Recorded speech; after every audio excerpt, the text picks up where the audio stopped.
guys, how you doing? My name is Crystal and welcome to my YouTube channel.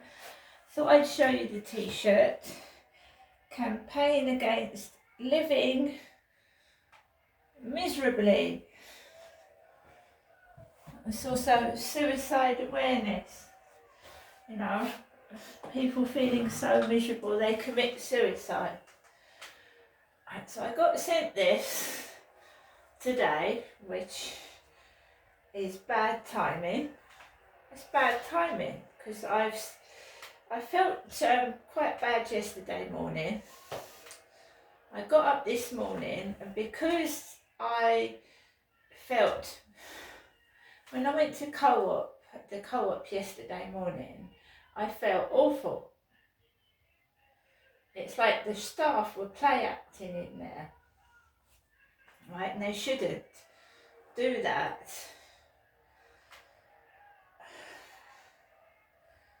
So I know they know who I am and they try to hide it. So they act like they don't know me and then they go and it all goes down in the diary anyway. It's like when you know somebody, you know them, but you're told to just treat them, you know, like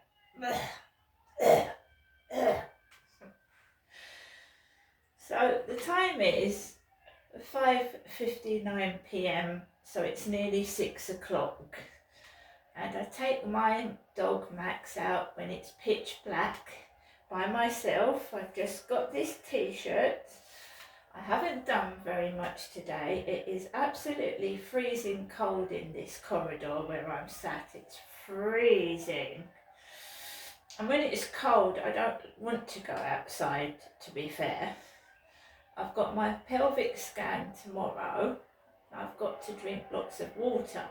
And I don't drive, so basically I've got to walk to this place.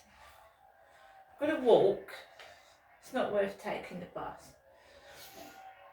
So I've got to walk and it's absolutely freezing, so I'm going to make sure I've got a t-shirt on, a jumper and warm leggings. So it's getting on for 6, it's 6. And you start to, at my old flat, I used to live in a flat that was a bedsit. And around this time I used to get depressed. And it's even worse when you've got a partner or a boyfriend that treats you like dirt. This is why I'm better off by myself. And I can get myself through the miserable moments. It's difficult. I've got 2 lovely cats, I've got a wonderful dog. And I just have to say to myself, look, Crystal, if you did have someone in your life, would that actually make it better or could it actually make it worse? Right? So I wouldn't have even called him a boyfriend because he didn't even treat me like a sister. He was horrible to me. He used to ring my buzzer, come up when he felt like it. He would ring my phone when he felt like it. He was absolutely rude and nasty to me and horrible. And so I'll give you an example. He would say to me, come over to my flat. So I would go over to his flat and he would just treat me like shit. Sometimes he would have someone around there. He might have one of his drug addict friends or a homeless person he'd picked off the street who was living in his flat. And I told you in the end he moved a bloke in with him. He said he cared about me and he wanted a life for us together. And then he moved a man in with him. He moved a bloke in with him. I knew he was an alcoholic, but I didn't know he was taking drugs. Had I known that he'd been taking speed, I wouldn't have gone anywhere near him at all.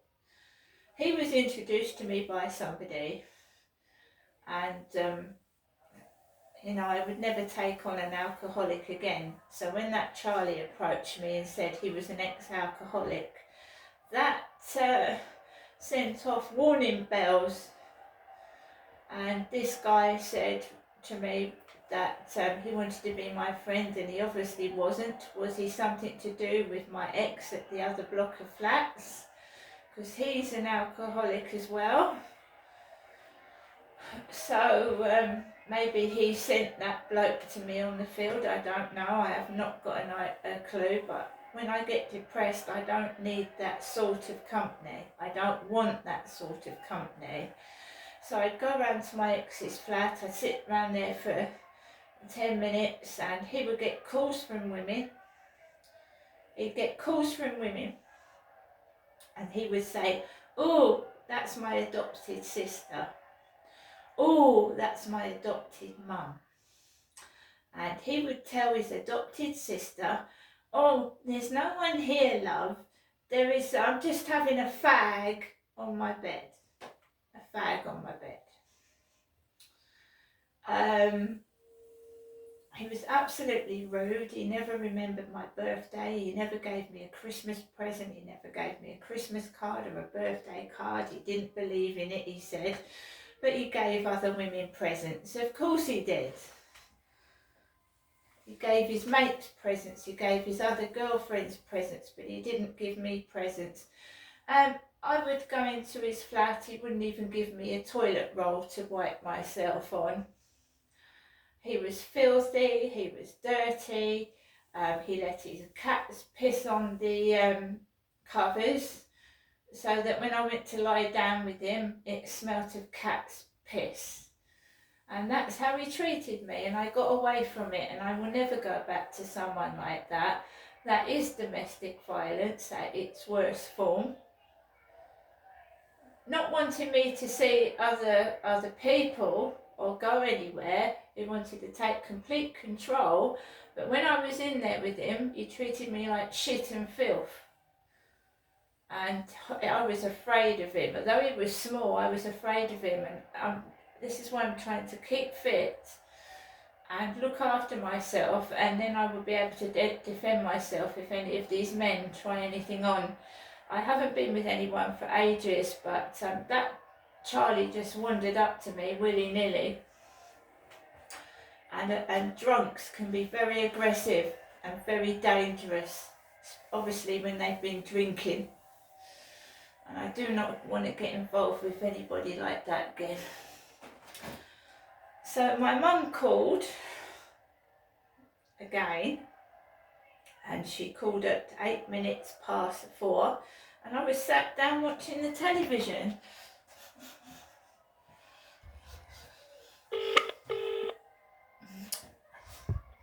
Sorry, I meant to call voicemail.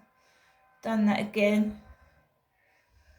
Sorry about that. I meant to call voicemail. I started calling my mum.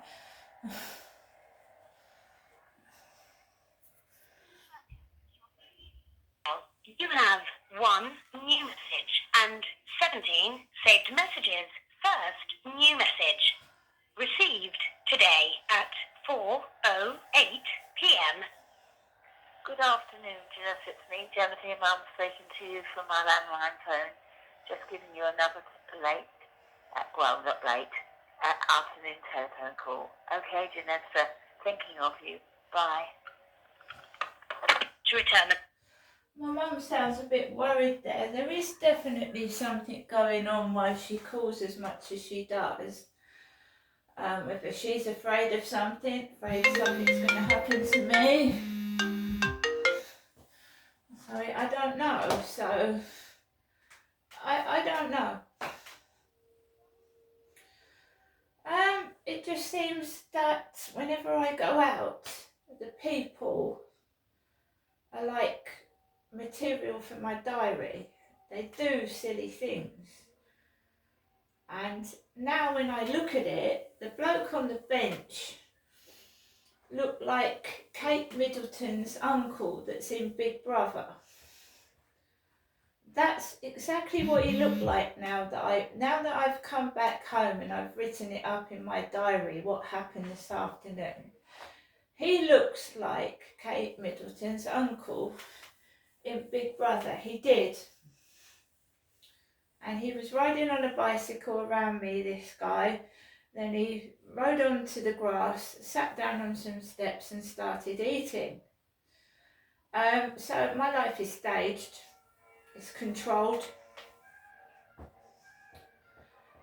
which is, it's, you know, and it hasn't been safe. I haven't been safeguarded because I've had men do nasty things to me. They haven't done anything in this flat, and that's not because people are protecting me. That's because I'm protecting myself, and I don't allow anyone in this flat without identification. And I don't. Obviously, my family, I think, not many people have actually been in this flat apart from myself. To invite someone into your personal flat, you've got, I wouldn't let a stranger in. I wouldn't bring a person off a dating site straight back to my flat, and I certainly wouldn't go to a hotel with someone off of a dating site after either, because of the murders that have happened to women in the past and just lately. With that Sarah Everard, thought that was a bona fide policeman she was being arrested by, and he was planning to murder. He planned that murder of that girl. And that was a policeman. That scared the shit out of me. There was a case of Tinder murders, meeting women off Tinder, taking them back to hotels and murdering them. One put a woman chopped her up and put her in a suitcase. So I really, really think that's it for me. I think the dating scene's gone for me, and I certainly would be very dubious someone coming up to me and speaking to me and I'd be very dubious. I mean, we had a guy off Instagram, a little short guy. I didn't know what Kate Middleton's uncle looked like. But Mark from Instagram, who came up to me down this road, opposite, he approached me opposite the co-op, and he said to me, "Hi Crystal." He said, "I've watched your YouTube and I like you very much and I really fancy you." Little guy, grey hair, grey beard, very tiny. He might have even been smaller than me. And we exchanged mobile phone numbers, and I thought this guy was completely normal. And he started bombarding my phone with messages, bombarding it. "What do you fancy about me, Crystal?" And I said, "I don't fancy you, Mark." I said, "I've just met you."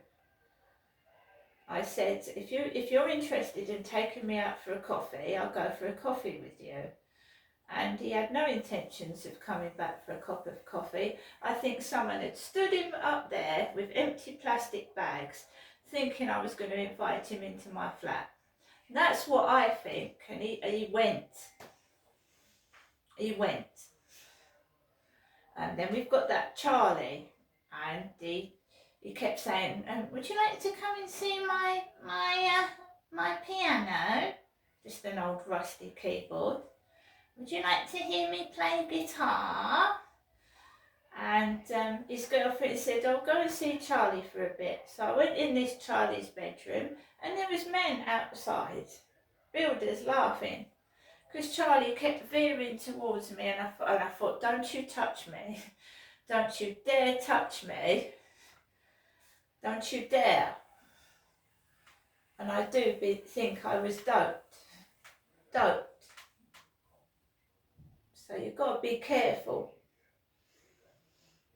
Because I felt dizzy after I drank the tea. And he was smoking.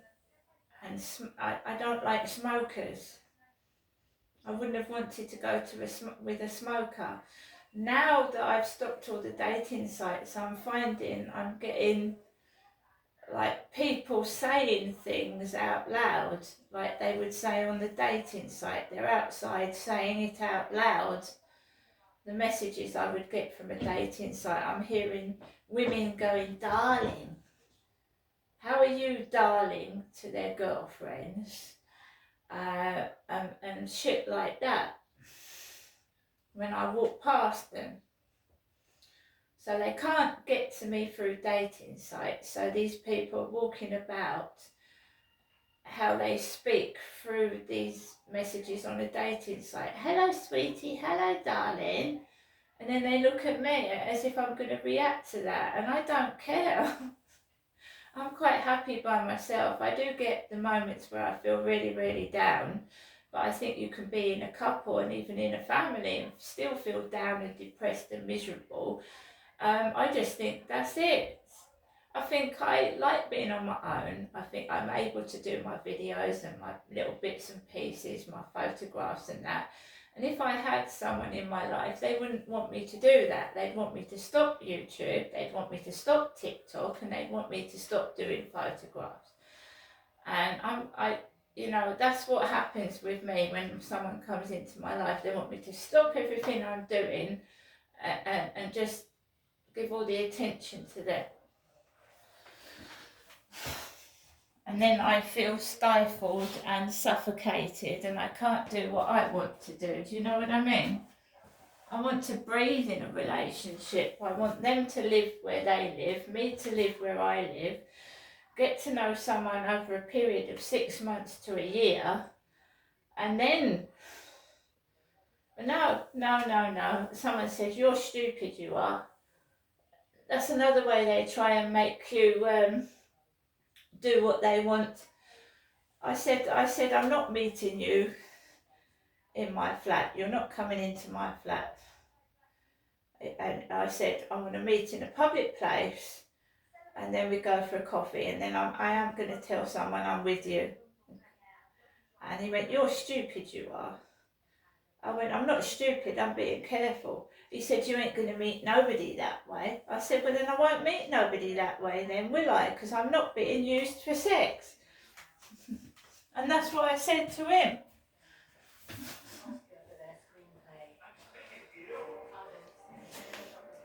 You've got to be strong. They don't want a relationship, they just want to poke you, get up and leave. Right, that's all they want. And then you can be left feeling 100 times worse than you did before this person did that to you. Do you know what I mean? I was told about that by some therapist as well. That they say I love you and this and that and the other to get down your knickers, and then once they've done that, they're gone.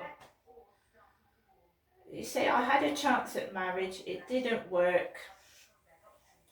And I'm at the age now where men only want to use me for a laugh and a joke, and they can fuck off, to be fair. I'm not saying all men are like that, but the majority of them are. They've all the ones that I have had, and they must have all been bad, have told me lies. And the ones that say I like older women are fucking lying as well. Yeah, they like them as a joke, and to laugh behind your back and tell their mates that they've got this old bird, this old granny, but they don't want you. And blokes my age are either married or older blokes want younger women, and I'll be blatantly honest there. If an older bloke of about my age, which I'm in my 50s, can get a younger woman, he's not going to go anywhere near me. And older men want younger women. 100%. 100%. I think that's what I think. And I think a younger man that is going out with a really older woman is either in it for money, especially if they're advertising it like on social media.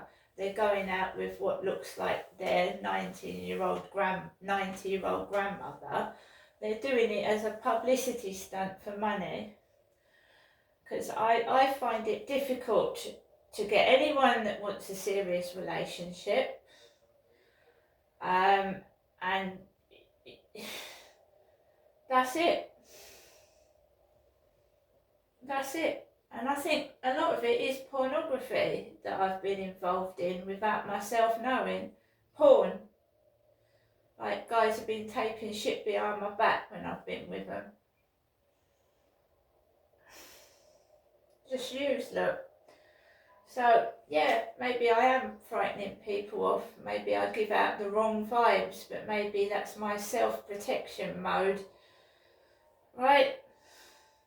It's not just men. There's women out there that are predators and predatory, and they are predatory not only towards men, but women as well. You have got to be careful in this world of men and women. It's not just men. I told you, I've been touched by women, supposed to be in jobs of authority. You've got to be so careful.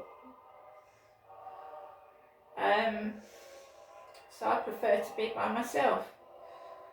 I mean, I don't think I will ever trust another person again after what's happened to me, and I think you can understand that with what I've been through. I'm going to wish everybody a good evening. This is not the way I choose to live, but it's the safest option. See you later.